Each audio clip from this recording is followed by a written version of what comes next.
Okay, this is House Bill 1260. This was authored primarily by Tom Dermody. He is up in the LaPorte area up north.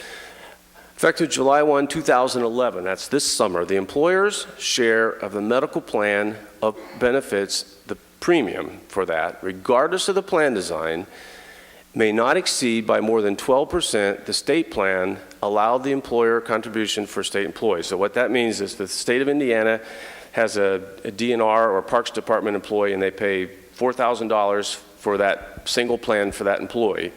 The school corporations can only pay 12% more than that $4,000. If they pay more than that towards the employee's health insurance, they get penalized and the money has to be sent to the state to a fund, and that money will be redistributed to schools who are under the 12%. And you can only do that one time. The second time you do it, in a 24-month period after February 1 of 2012, the corporation shall participate in the state employee health plan. That means the local school corporation would no longer be able to offer insurance through the provider that they do. In this case, in Logansport and Pioneer, they're both in the Mace Insurance Trust that's been in existence for probably close to 20 years now. Southeastern is in a different consortium, I believe.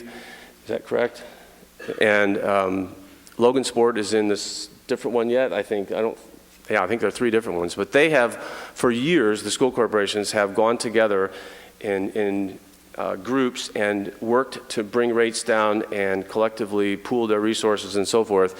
And this says that they would not be able to do that. They would have to go to the state plan if those premiums were, if they paid more than that 12% over. So the answer is, for the school corporation, they have to reduce, in some cases, reduce the amount of money that they're paying according to the bargain contract. They'd have to reduce that amount. The thing that's important here is that the amount of contribution that the school corporations pay is all over the map. In some school corporations, it's as low as 30, 40, 50% of the premium. In others, it's as high as 80 or 82, 83%.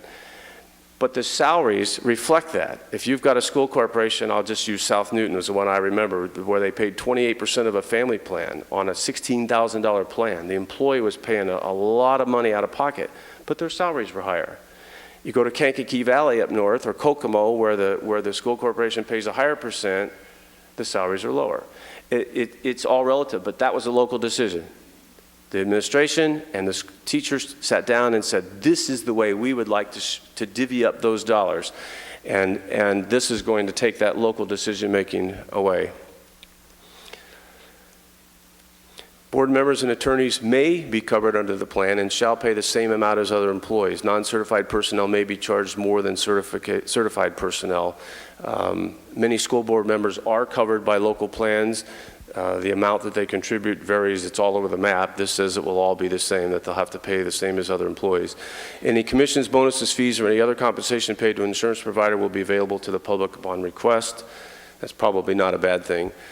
A consortium or trust shall accept any school corporation that agrees to participate in the consortium or trust best practice requirements. What that means is the Mace Insurance Trust and the Wabash Valley West Central Trust and all these groups that are out there, if a school comes up and says, we want to belong to your trust, and they're willing to agree to the best practice requirements, such as doing wellness plans, etc., that trust must, by law, accept them.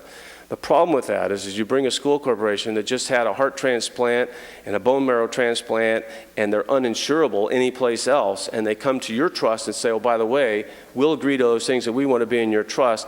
That trust will incur significant rate increases because they just bought millions of dollars worth of claims that they normally would have been able to say, no thanks, you're not a school that we'd like to include in our trust. And that just happened just to the county south of us.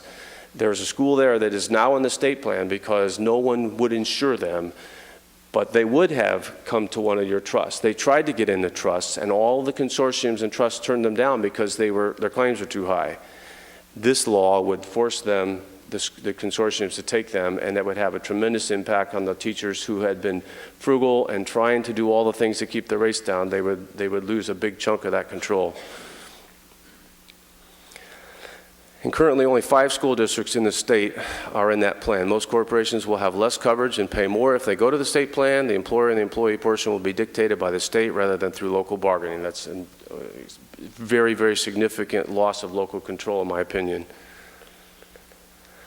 Okay, House Bill 1585, and there's a companion Senate Bill, number 273. It's actually a vehicle bill. This one caught us off guard. There was an amendment put into a vehicle bill that pretty much revamps the state employee system of employment that they have, but it also threw in several things that we weren't expecting. It prohibits the state, a state agency, or any other instrumentality of state government from 1, recognizing a union or other employee organization as a representative of the employees. They just said unions are illegal. No unions. Number 2, bargaining collectively with an employee organization is forbidden, and entering into a collective bargaining agreement is forbidden, and require an employee to join or financially support an employee organization. And I will point out too, there is no teacher organization in the state of Indiana that requires membership in the Teachers Association. It is 100% voluntary, and our memberships range from 50% to 90% throughout the state. Currently, about 72% of the teachers in the state of Indiana belong to the ISTA, and another portion belong to the IFT, but there is no law requiring any teacher to join a union. Provides that any contract, agreement, settlement, conditions of cooperation, or any other device resulting from negotiations between the state agency, and any other instrumentality of state government and an employee organization is contrary to public policy and is illegal, unlawful, unenforceable, void, and of no effect. Somebody took some time to look up all those words and make sure they covered every possible way to say, no way, Jose, we're not going to have an employee organization in this school corporation. There is no definition at this time of instrumentality of state government, leaving wide open the legal question as to whether this in effect repeals collective bargaining rights of teachers. We have to assume that it does. In light of all the other legislation and what they're saying, we have to assume that it means that until proven otherwise.